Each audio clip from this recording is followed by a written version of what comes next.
आज जो जहाज आप आसमान में देख पा रहे हैं उसे हॉक मार्क 132 के नाम से जाना जाता है, जो कि भारत में ही हिंदुस्तान एरोनॉटिक्स लिमिटेड द्वारा निर्मित लड़ाकू विमान है।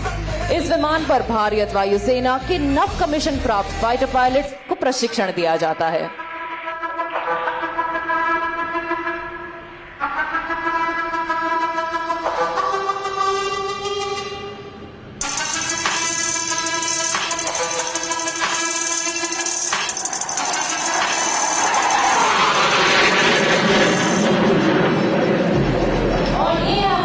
किरण 7 भारतीय वायुसेना के आदर्श वाक्य नभः स्पृशम दीप्तम को चरितार्थ करते हुए आज हमारे साथ जमीन पर उपस्थित है विंग कमांडर बोरदोलोई हमारे कैमरा क्रू के साथ।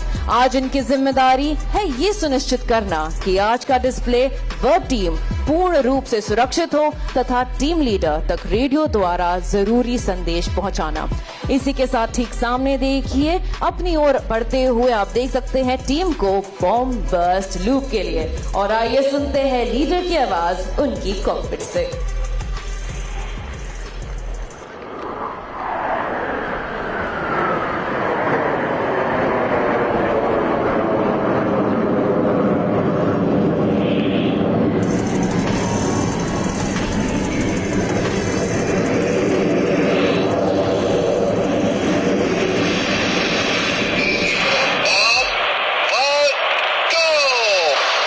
और देखिए कैसे टीम लीडर के आदेश पर टीम के 2 सदस्य नीले आसमान में सूर्य की किरणों के भांति फैल गए हैं। मानो कह रहे हो नव किरण का रथ सजा है, कली कुसुम से पथ सजा है।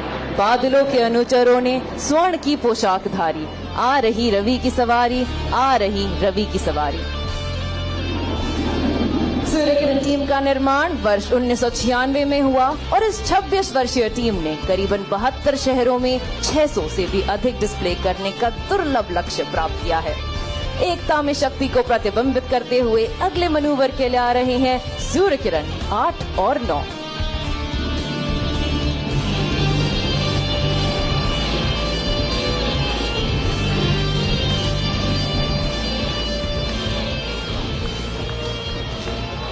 ये है सूर्य किरण हाथ स्टैच्यू ऑफ यूनिटी पे।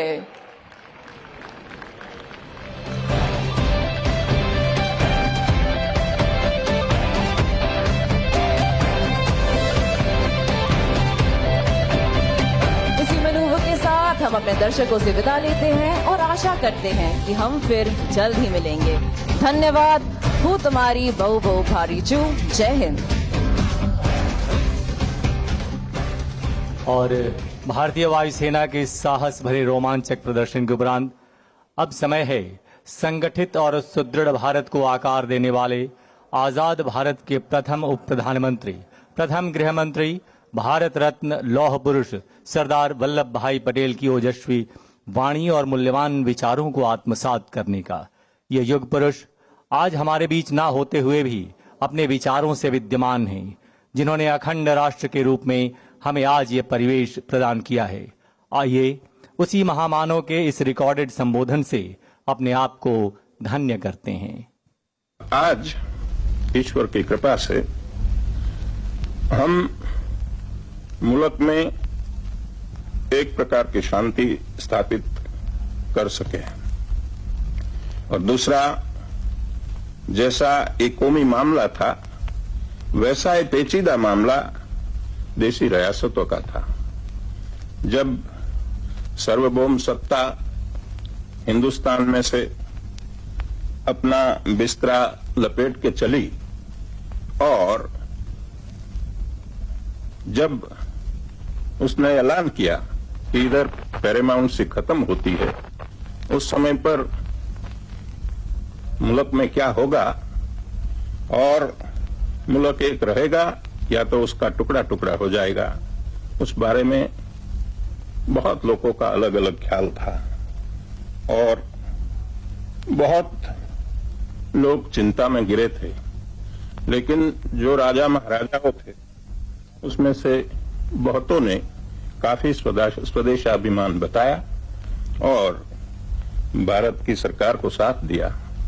उसके लिए मैं आज इन लोगों को धन्यवाद देना चाहता हूं और मैं कहना चाहता हूं कि उनकी मदद से आज मुल्क में जो एकता हुई है वो सैकड़ों साल पहले कभी नहीं थी। इतनी एकता हमने बनाई है और जो काम हमें करना है वो काम हम करें तो सारी दुनिया में हिंदुस्तान जो अपना योग्य स्थान है वो ले सकता है।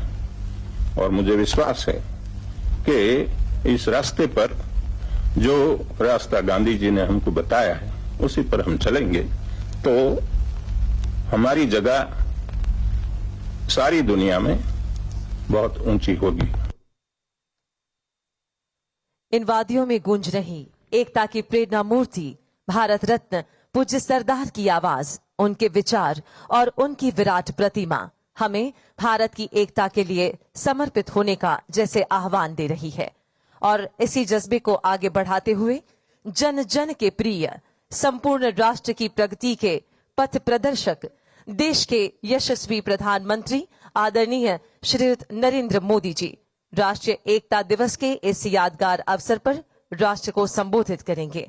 माननीय प्रधानमंत्री जी से सहृदय निवेदन है वे अपने संबोधन से हम सभी को अनुग्रहित करें।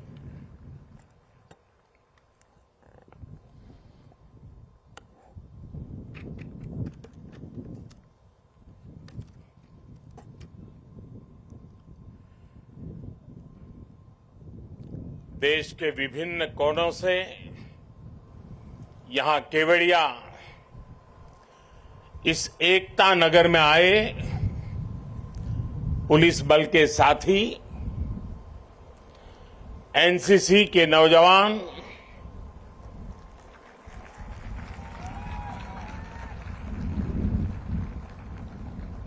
कला से जुड़े हुए सारे आर्टिस्ट, देश के विभिन्न हिस्सों में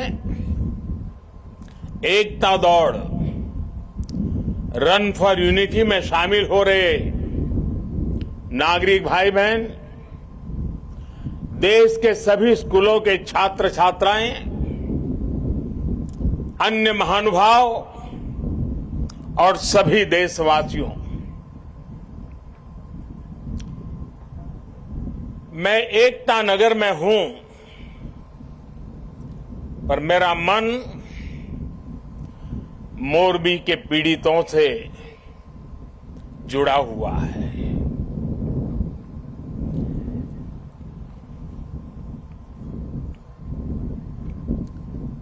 शायद ही जीवन में बहुत कम ऐसी पीड़ा मैंने अनुभव की होगी। एक तरफ दर्द से भरा पीड़ित दिल है और दूसरी तरफ कर्म और कर्तव्य का पथ है। इस कर्तव्य पथ की जिम्मेवारी को लेते हुए मैं आपके बीच में हूं, लेकिन करुणा से भरा मन उन पीड़ित परिवारों के बीच में है। हादसे में जिन लोगों को अपना जीवन गंवाना पड़ा है, मैं उनके परिवारों के प्रति अपनी संवेदना व्यक्त करता हूं। दुख की इस घड़ी में सरकार हर तरह से पीड़ित परिवारों के साथ है। गुजरात सरकार पूरी शक्ति से कल शाम से ही राहत और बचाव कार्यों में जुटी हुई है। केंद्र सरकार की तरफ से भी राज्य सरकार को पूरी मदद दी जा रही है। बचाव कार्य में एनडीआरएफ की टीमों को लगाया गया है। सेना और वायुसेना भी राहत के काम में जुटी हुई है। जिन लोगों का अस्पताल में इलाज चल रहा है, वहां भी पूरी मुस्तैदी बरती जा रही है। लोगों की दिक्कतें कम से कम हो, इसे प्राथमिकता दी जा रही है। हादसे की खबर मिलने के बाद ही गुजरात के मुख्यमंत्री श्रीमान भूपेंद्र भाई रात को ही मोरबी पहुंच गए थे। कल से ही वो राहत और बचाव के कार्यों की कमान संभाले हुए हैं। राज्य सरकार की तरफ से इस हादसे की जांच के लिए एक कमेटी भी बना दी गई है। मैं देश के लोगों को आश्वस्त करता हूं कि राहत और बचाव के कार्यों में कोई कमी नहीं आने दी जाएगी। आज राष्ट्रीय एकता दिवस का ये अवसर भी हमें एकजुट होकर इस मुश्किल घड़ी का सामना करने, कर्तव्य पथ पर बने रहने की प्रेरणा दे रहा है। कठिन से कठिन परिस्थितियों में सरदार पटेल का धैर्य, उनकी तत्परता से सीख लेते हुए हम काम करते रहे, आगे भी करते रहे। साथियों, वर्ष 2022 में राष्ट्रीय एकता दिवस का बहुत विशेष अवसर के रूप में मैं इसे देख रहा हूं। ये वो वर्ष है जब हमने अपनी आजादी के 75 वर्ष पूरे किए हैं। हम नए संकल्पों के साथ आगे बढ़ रहे हैं। आज एकता नगर में ये जो परेड हुई है, हमें इस बात का एहसास भी दिला रही है कि जब सब एक साथ चलते हैं, एक साथ आगे बढ़ते हैं, तो असंभव को भी संभव बनाया जा सकता है। आज यहां देश भर से आए हुए कुछ कलाकार सांस्कृतिक कार्यक्रम भी करने वाले थे। भारत के विविध नृत्यों को भी प्रदर्शित करने वाले थे, लेकिन कल की घटना इतनी दुखद थी कि आज के इस कार्यक्रम में से उस कार्यक्रम को हटा दिया गया। मैं उन सभी कलाकारों से उनके यहां तक आना, उन्होंने जो पिछले के दौरान मेहनत की है, लेकिन आज उनको मौका नहीं मिला, मैं उनके दुख को समझ सकता हूं। लेकिन कुछ परिस्थितियां ऐसी हैं। साथियों, ये एकजुटता, ये अनुशासन परिवार, समाज, गांव, राज्य और देश हर स्तर पर आवश्यक है। और इसके दर्शन आज हम देश के कोने कोने में कर भी रहे हैं। आज देश भर में 75,000 एकता दौड़, रन फॉर यूनिटी हो रही है। लाखों लोग जुड़ रहे हैं। देश का जन जन लौह पुरुष सरदार वल्लभ भाई पटेल की संकल्प शक्ति से प्रेरणा ले रहा है। आज देश का जन जन अमृत काल के पंच प्राणों को जागृत करने के लिए, राष्ट्र की एकता और अखंडता के लिए संकल्प ले रहा है।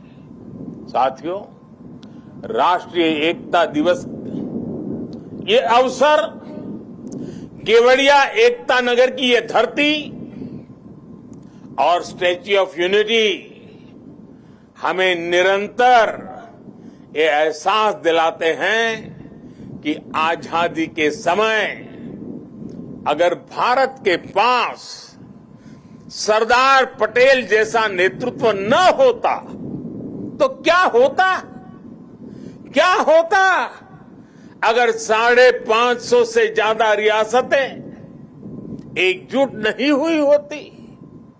क्या होता अगर हमारे ज्यादातर राजे रजवाड़े त्याग की पराकाष्ठा न दिखाते, मां भारती में आस्था न दिखाते? आज हम जैसा भारत देख रहे हैं, हम उसकी कल्पना भी नहीं कर सकते थे। एक कठिन कार्य, ये असंभव कार्य सिर्फ और सिर्फ सरदार पटेल ने ही सिद्ध किया।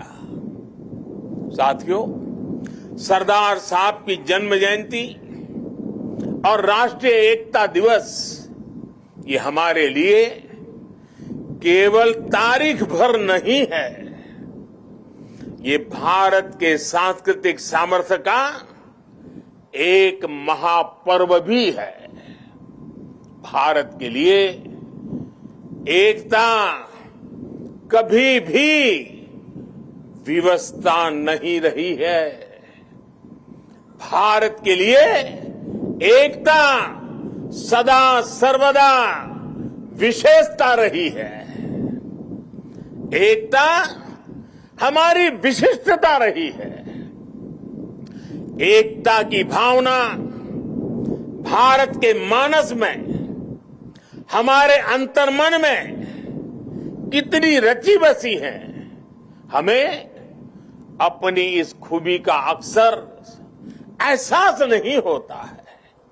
कभी कभी ओझल हो जाती है, लेकिन आप देखिए, जब भी देश पर कोई प्राकृतिक आपदा आती है तो पूरा देश एक साथ खड़ा हो जाता है। आपदा उत्तर में हो या दक्षिण में, पूरब में हो या पश्चिमी हिस्से में, ये मायने नहीं रखती है। पूरा भारत एकजुट होकर सेवा, सहयोग और संवेदना के साथ खड़ा हो जाता है। कल ही देख लीजिए ना, मोरबी में हादसा हुआ, उसके बाद हर एक देशवासी हादसे का शिकार हुए लोगों की सुरक्षा के लिए प्रार्थना कर रहा है। स्थानीय लोग हादसे की जगह पर अस्पतालों में हर संभव मदद के लिए खुद आगे आ रहे हैं। यही तो एकजुटता की ताकत है। कोरोना का इतना बड़ा उदाहरण भी हमारे सामने है। ताली थाली की भावनात्मक एकजुटता से लेकर राशन, दवाई और वैक्सीन के सहयोग तक देश एक परिवार की तरह आगे बढ़ा। सीमा पर या सीमा के पार जब भारत की सेना शौर्य दिखाती है तो पूरे देश में एक जैसे जज्बात होते हैं, एक जैसा जज्बा होता है। जब ओलंपिक्स में भारत के युवा तिरंगे की शान बढ़ाते हैं तो पूरे देश में एक जैसा जश्न मनता है। जब देश क्रिकेट का मैच जीतता है तो देश में एक जैसा जुनून होता है। हमारे जश्न के सांस्कृतिक तौर तरीके अलग अलग होते हैं, लेकिन भावना एक जैसी ही होती है।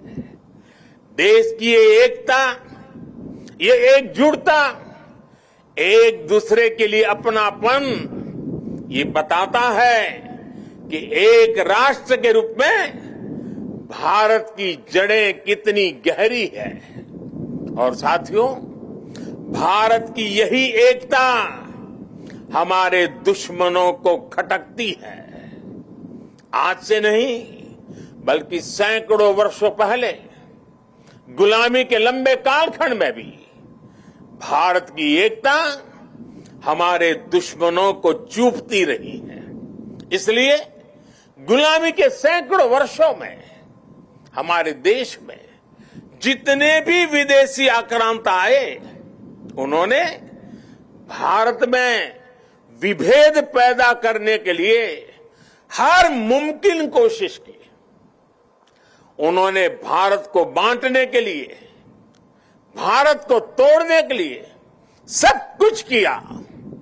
हम फिर भी उसका मुकाबला कर सके क्योंकि एकता का अमृत हमारे भीतर जीवंत था, जीवंत धारा के रूप में बह रहा था।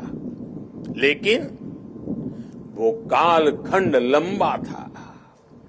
जो जहर उस दौर में घोला गया, उसका नुकसान देश आज भी भुगत रहा है। इसलिए ही हमने बंटवारा भी देखा और भारत के दुश्मनों को उसका फायदा उठाते भी देखा। इसलिए हमें आज बहुत सावधान भी रहना है। अतीत की तरह ही भारत के उत्कर्ष और उत्थान से परेशान होने वाली ताकतें आज भी मौजूद है। वो आज भी हमें तोड़ने की, हमें बांटने की हर कोशिश करती है। हमें जातियों के नाम पर लड़ाने के लिए तरह तरह के नैरेटिव गढ़े जाते हैं। प्रांतों के नाम पर हमें बांटने की कोशिश होती है। कभी एक भारतीय भाषा को दूसरी भारतीय भाषा का दुश्मन बनाने के लिए कैंपेन चलाए जाते हैं। इतिहास को भी इस तरह पेश किया जाता है ताकि देश के लोग जुड़े नहीं बल्कि एक दूसरे से दूर हो। और भाइयों बहनों, इसे एक और बात हमारे लिए ध्यान रखनी आवश्यक है। ये जरूरी नहीं है कि देश को कमजोर करने वाली ताकत हमेशा हमारे खुले दुश्मन के रूप में ही आए। कई बार ये ताकत गुलामी की मानसिकता के रूप में हमारे भीतर घर कर जाती है। कई बार ये ताकत हमारे व्यक्तिगत स्वार्थों के जरिए सेंधमारी करती है। कई बार ये तुष्टीकरण के रूप में, कभी परिवारवाद के रूप में, कभी लालच और भ्रष्टाचार के रूप में दरवाजे तक दस्तक दे देती हैं, जो देश को बांटती और कमजोर करती है। लेकिन हमें उन्हें जवाब देना होगा। हमें जवाब देना होगा भारत मां के एक संतान के रूप में। हमें जवाब देना होगा एक हिंदुस्तानी के रूप में। हमें एकजुट रहना होगा, एक साथ रहना होगा। विभेद के जहर का जवाब हमें एकता के इसी अमृत से देना है। यही नए भारत की ताकत है। साथियों, आज राष्ट्रीय एकता दिवस पर मैं सरदार साहब द्वारा हमें सौंपे दायित्व को फिर दोहराना चाहता हूं। उन्होंने हमें ये जिम्मेदारी भी दी थी कि हम देश की एकता को मजबूत करें। एक राष्ट्र के तौर पर देश को मजबूत करें। ये एकता तब मजबूत होगी जब हर नागरिक एक जैसे कर्तव्य बोध से ये जिम्मेदारी संभालेगा। आज देश इसी कर्तव्य बोध से सबका साथ, सबका विकास, सबका विश्वास और सबका प्रयास इस मंत्र को लेकर विकास के मार्ग पर आगे बढ़ रहा है।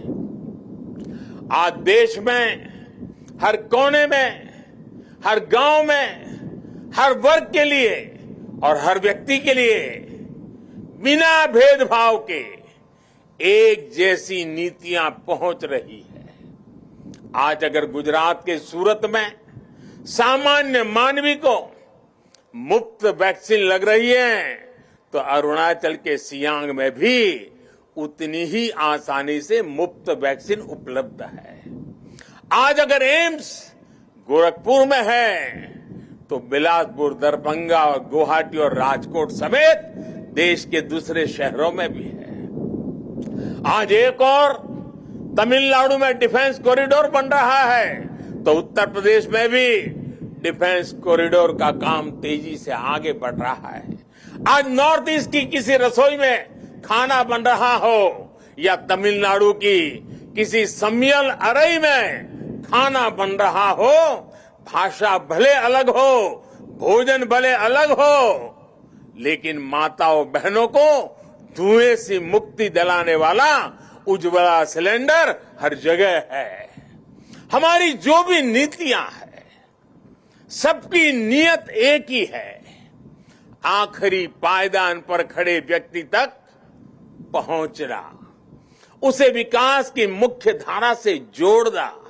साथियों, हमारे देश के करोड़ों लोगों ने दशकों तक अपनी मौलिक जरूरतों के लिए भी लंबा इंतजार किया है। बुनियादी सुविधाओं के बीच की खाई जितनी कम होगी उतनी ही एकता भी मजबूत होगी। इसलिए आज देश में सेचुरेशन के सिद्धांत एक राष्ट्र के तौर पर देश को मजबूत करें। ये एकता तब मजबूत होगी जब हर नागरिक एक जैसे कर्तव्य बोध से ये जिम्मेदारी संभालेगा। आज देश इसी कर्तव्य बोध से सबका साथ, सबका विकास, सबका विश्वास और सबका प्रयास इस मंत्र को लेकर विकास के मार्ग पर आगे बढ़ रहा है। आज देश में हर कोने में, हर गांव में, हर वर्ग के लिए और हर व्यक्ति के लिए बिना भेदभाव के एक जैसी नीतियां पहुंच रही है। आज अगर गुजरात के सूरत में सामान्य मानवी को मुफ्त वैक्सीन लग रही है तो अरुणाचल के सियांग में भी उतनी ही आसानी से मुफ्त वैक्सीन उपलब्ध है। आज अगर एम्स गोरखपुर में है तो बिलासपुर, दरभंगा और गुवाहाटी और राजकोट समेत देश के दूसरे शहरों में भी है। आज एक और तमिलनाडु में डिफेंस कॉरिडोर बन रहा है तो उत्तर प्रदेश में भी डिफेंस कॉरिडोर का काम तेजी से आगे बढ़ रहा है। आज नॉर्थ ईस्ट की किसी रसोई में खाना बन रहा हो या तमिलनाडु की किसी सम्मियल अरई में खाना बन रहा हो, भाषा भले अलग हो, भोजन भले अलग हो, लेकिन माताओं बहनों को धुएं से मुक्ति दिलाने वाला उज्ज्वला सिलेंडर हर जगह है। हमारी जो भी नीतियां हैं सबकी नियत एक ही है, आखिरी पायदान पर खड़े व्यक्ति तक पहुंचना, उसे विकास की मुख्य धारा से जोड़ना। साथियों, हमारे देश के करोड़ों लोगों ने दशकों तक अपनी मौलिक जरूरतों के लिए भी लंबा इंतजार किया है। बुनियादी सुविधाओं के बीच की खाई जितनी कम होगी उतनी ही एकता भी मजबूत होगी। इसलिए आज देश में सेचुरेशन के सिद्धांत पर काम हो रहा है। लक्ष्य ये कि हर योजना का लाभ हर लाभार्थी तक पहुंचे। इसलिए आज housing for all, digital connectivity for all, clean cooking for all, electricity for all, ऐसे अनेक अभियान चलाए जा रहे हैं। आज 100% नागरिकों तक पहुंचने का ये मिशन केवल एक जैसी सुविधाओं का ही मिशन नहीं है। ये मिशन एकजुट लक्ष्य, एकजुट विकास और एकजुट प्रयास का भी मिशन है। आज जीवन की मौलिक जरूरतों के लिए 100% कवरेज देश और संविधान में सामान्य मानवी के विश्वास का माध्यम बन रहा है। ये सामान्य मानवी के आत्मविश्वास का माध्यम बन रहा है। यही सरदार पटेल के भारत का विजन है, जिसमें हर भारतवासी के लिए समान अवसर होंगे, समानता की भावना होगी। आज देश उस विजन को साकार होते देख रहा है। साथियों, बीते 8 वर्षों में देश ने हर उस समाज को प्राथमिकता दी है जिसे दशकों तक उपेक्षा का शिकार होना पड़ा था। इसलिए देश ने आदिवासी के गौरव को याद करने के लिए जनजातीय गौरव दिवस मनाने की परंपरा शुरू की। देश के कई राज्यों में आदिवासी स्वातंत्र संग्राम में उनकी भूमिका, उसको लेकर के म्यूजियम भी बनाए जा रहे हैं। कल मैं यहां मानगढ़ जाने वाला हूं, उसके बाद मैं जाबूगोड़ा भी जाऊंगा। मेरा देशवासियों से आग्रह है कि मानगढ़ धाम और जाबूगोड़ा के इतिहास को भी जरूर जाने। विदेशी आक्रांतों द्वारा किए गए कितने ही नरसंहारों का सामना करते हुए हमें आजादी मिली है। आज की युवा पीढ़ी को ये भी सब जानना बहुत आवश्यक है, तभी हम आजादी की कीमत भी समझ पाएंगे, एकजुटता की कीमत भी जान पाएंगे। साथियों, हमारे यहां कहा भी गया है, ऐक्यम बलम समाजस्य तद्भावे स दुर्बलः तस्मात् ऐक्यम प्रशंसन्ति दृढ़म राष्ट्र हितैषिण।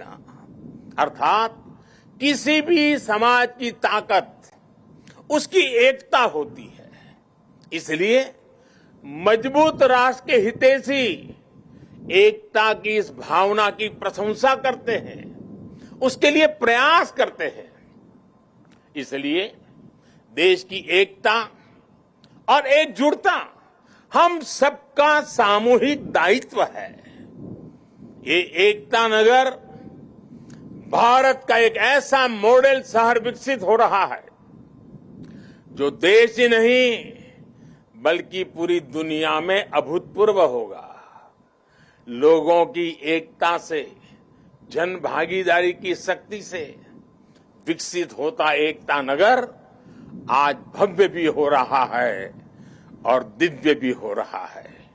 स्टैच्यू ऑफ यूनिटी के रूप में दुनिया की सबसे विशाल प्रतिमा की प्रेरणा हमारे बीच में है। भविष्य में एकता नगर भारत का एक ऐसा शहर बनने जा रहा है जो अभूतपूर्व भी होगा और विश्वसनीय भी होगा। जब देश में पर्यावरण की रक्षा के लिए किसी मॉडल शहर की बात होगी, एकता नगर का नाम आएगा। जब देश में बिजली बचाने के वाले एलईडी प्रकाशित किसी मॉडल शहर की बात होगी, सबसे पहले एकता नगर का नाम आएगा। जब देश में सोलर पावर से चलने वाले क्लीन ट्रांसपोर्ट सिस्टम की बात आएगी, तो सबसे पहले एकता नगर का नाम आएगा। जब देश में पशु पक्षियों के संरक्षण की बात होगी, विभिन्न प्रजातियों के जीव जंतुओं के संरक्षण की बात होगी, तो सबसे पहले एकता नगर का नाम आएगा। कल ही मुझे यहां मियावाकी फॉरेस्ट और मेज गार्डन का लोकार्पण करने का अवसर मिला है।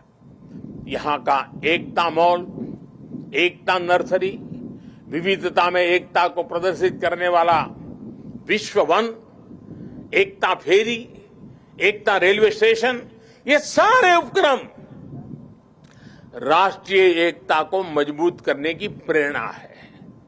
अब तो एकता नगर में एक और नया सितारा भी जुड़ने जा रहा है। आज मैं इस बारे में भी आपको बताना चाहता हूं। और अभी जब हम सरदार साहब को सुन रहे थे, उन्होंने जिस भावना को व्यक्त किया, उस भावना को उसमें प्रतिबिंब में हम कर रहे हैं। आजादी के बाद देश की एकता में सरदार साहब ने जो भूमिका निभाई थी, उसमें बहुत बड़ा सहयोग देश के राजा रजवाड़ों ने भी किया था। जिन राज परिवारों ने सदियों तक सत्ता संभाली, देश की एकता के लिए एक नई व्यवस्था में उन्होंने अपने अधिकारों को कर्तव्य भाव से समर्पित कर दिया। उनके इस योगदान की आजादी के बाद दशकों तक उपेक्षा हुई है। अब एकता नगर में उन राज परिवारों के, उन राज व्यवस्थाओं के त्याग को समर्पित एक म्यूजियम बनाया जाएगा। ये देश की एकता के लिए त्याग की परंपरा को नई पीढ़ियों तक पहुंचाएगा। और मैं गुजरात सरकार का भी आभारी हूं कि उन्होंने इस दिशा में काफी ग्राउंड वर्क पूरा किया है। मुझे विश्वास है सरदार साहब की प्रेरणा राष्ट्रीय एकता को मजबूत करने के लिए निरंतर हम सबका मार्गदर्शन करेगी। हम सब मिलकर सशक्त भारत का सपना पूरा करेंगे। इसी विश्वास के साथ मैं आप सबसे आग्रह करूंगा, मैं जब कहूंगा सरदार पटेल, आप 2 बार बोलेंगे, अमर रहे, अमर रहे। सरदार पटेल, सरदार पटेल, सरदार पटेल। भारत माता की, भारत माता की, भारत माता की। बहुत बहुत धन्यवाद।